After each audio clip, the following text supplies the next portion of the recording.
Are you in need of some financial services? With so many options, how do you find the right fit for your needs? It's simple when you have a good strategy and you know what questions to ask. Today's local financial expert will share some information on searching for the right professional that will have you feeling confident in your choice.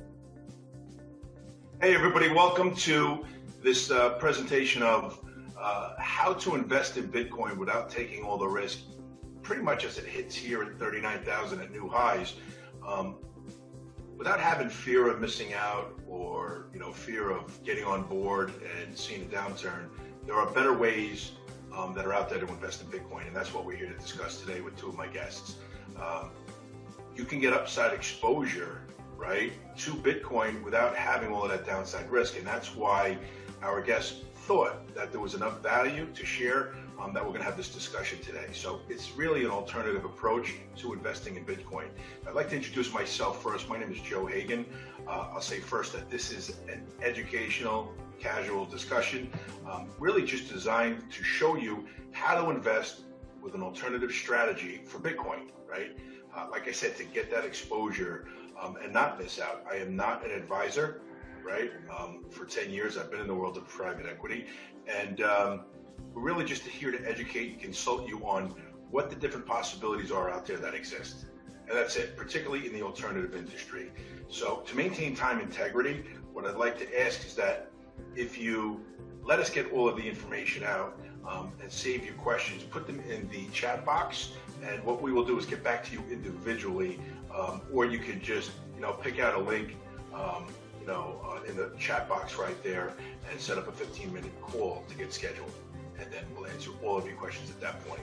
But to kick off this discussion, I'd like to introduce our two amazing guests, two incredible human beings.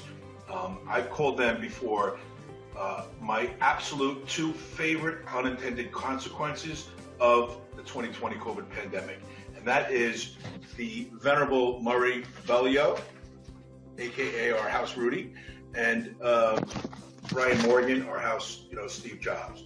And I would say that thanks to a combination of Zoom calls and LinkedIn connections, I got to really know both of these amazing gentlemen. They do business well. They do business with integrity. They bring a high level. They've taught me so much in different areas that I probably knew I was lacking if I was smart enough to look there and realize it. But they bring a high level of value to any relationship. They have experience, they have confidence in everything they do. And if they don't, they ask the right questions. So they really, above all, know how to have fun while we're making money. So with that, Murray, I'd like to start with you. If you could tell these fine folks here who you are and what you're up to in the world, that'd be great. Well, thanks, Joe. And I want to give everybody a warning that we do not have vaccinations for us. So, we are unintended consequences of COVID. Anyway, I was a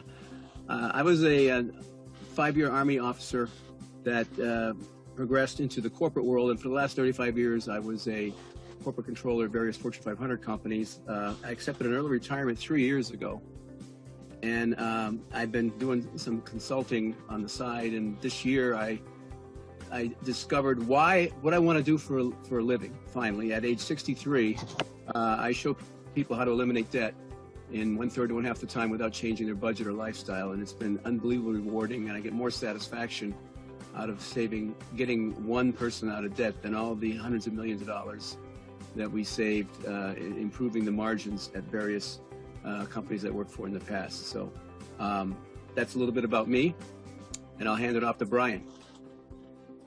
Thank you. And thank you, Murray, once again for your service. Okay. And your humor. Usually you land a funnier joke than that one. I'm sorry. All right. Yeah, I kind of botched that one. That was on the fly. We love it anyway. Brian, our next guest, obviously, I'm going to feel a little bit intimidated right now, simply because he's not wearing his Mets hat, which means I may be at an intellectual disadvantage. Anyway, Brian. Thanks, Joe Murray, for the opportunity to be here.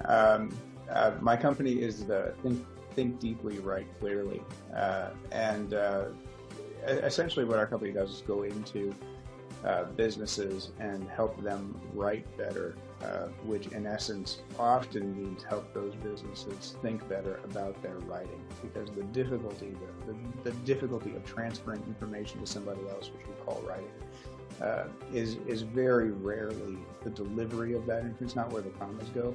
It's all of the processes that happen before you write it down, and that's the part that hasn't been processed enough. And understanding that deeply has been tremendously valuable to me, but I think tremendously valuable to our clients.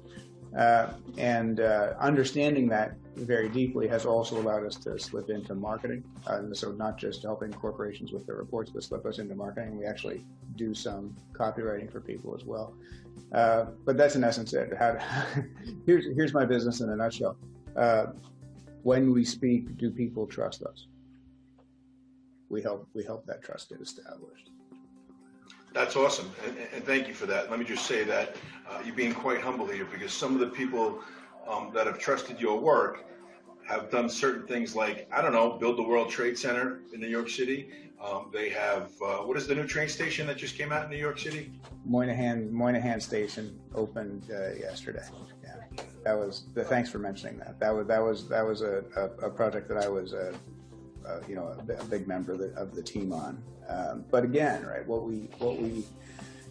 the biggest question whenever somebody's delivering information, it's the same as a LinkedIn post or a report or anything else. The biggest question is when you deliver that piece of information, is somebody able to act on it? So when you say that the World Trade Center is safe and economically viable to build, can somebody act on it, or is that just your opinion? Have you proven it? And how do you actually prove something to be true? And so we sort of mastered that skill and now move it into several different areas. Thank you for that. No, you're welcome. I'm proud of it, and it's your work. So because we're friends. So I think before we kind of dig into the context of Bitcoin and cryptocurrency and the blockchain and all the wonderful things that people are constantly reading about, and we're seeing just increase in value day after day after day, I think it's worth mentioning who we are. Right?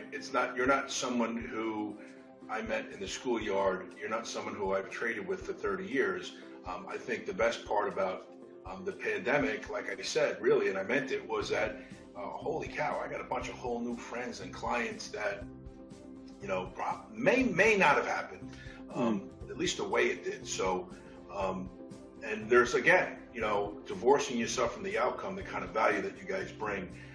Murray, who I met first, so nothing about beauty or your age going first, but can you kind of tell us, a little bit of context of how you got to know both of us? Yeah, so I have a stepladder in my garage. I never knew my real ladder. All right. All right. No, that's good. Progress. All right. So I'm a big LinkedIn guy. I'm a big LinkedIn guy. I've been a LinkedIn guy for about 18 years. I got 15,000 connections. I don't have a website. I do everything on LinkedIn. All my business is used on LinkedIn. If you want to fish, you got to go where the fish are. And so everybody I want to talk to or work with is on LinkedIn.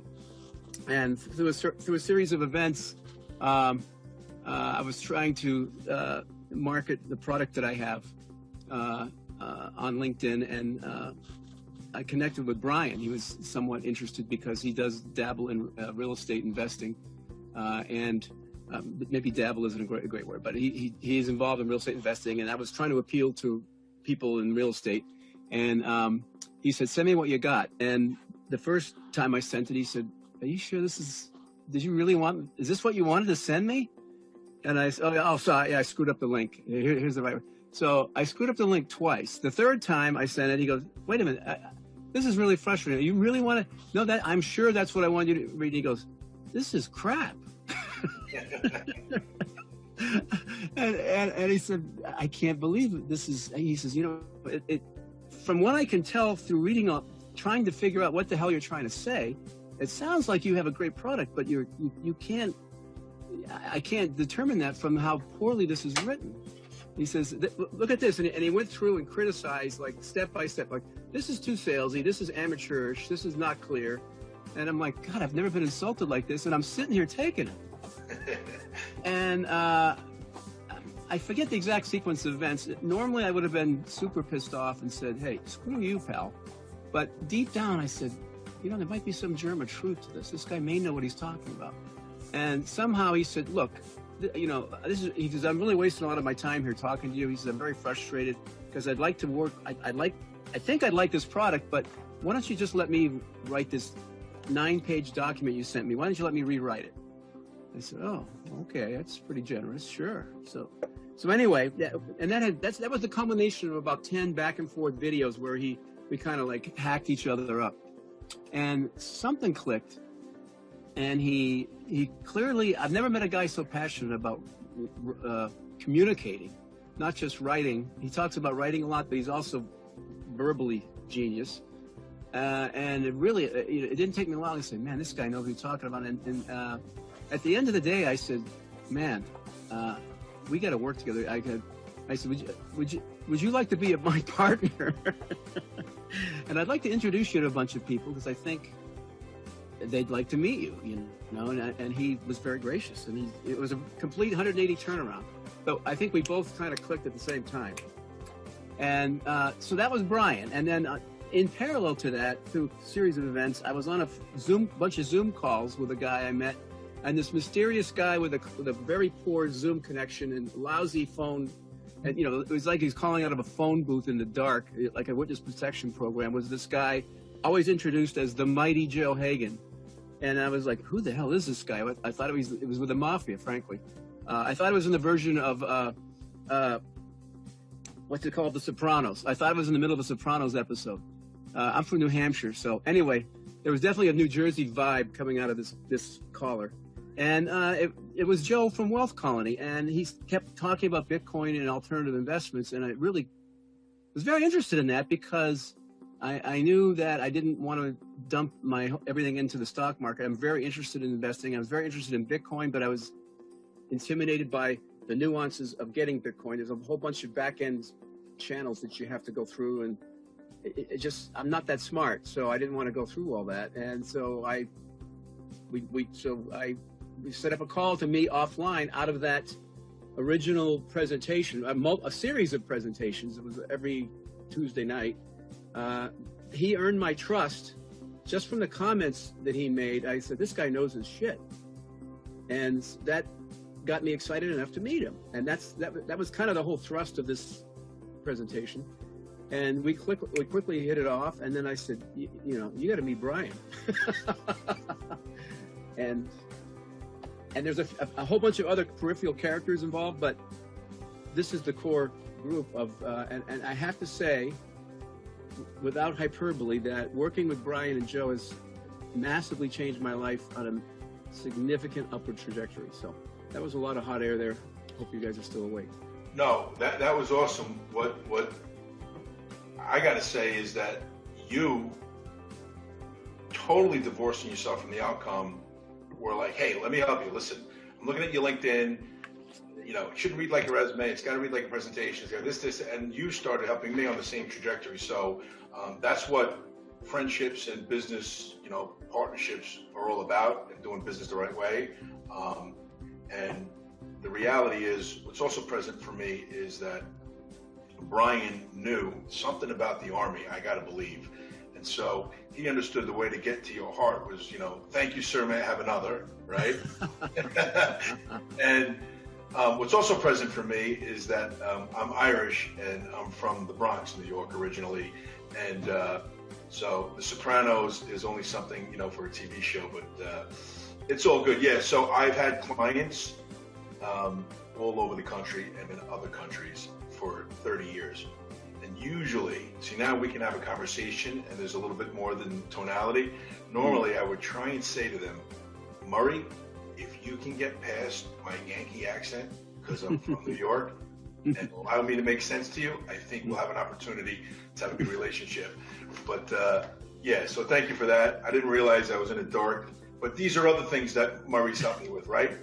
Get a light, get on a laptop, simple. I'm working on hash rates on, where we're going to get Bitcoin and how much can we get before it takes off, and he's showing me, the presentation is everything. So that's awesome.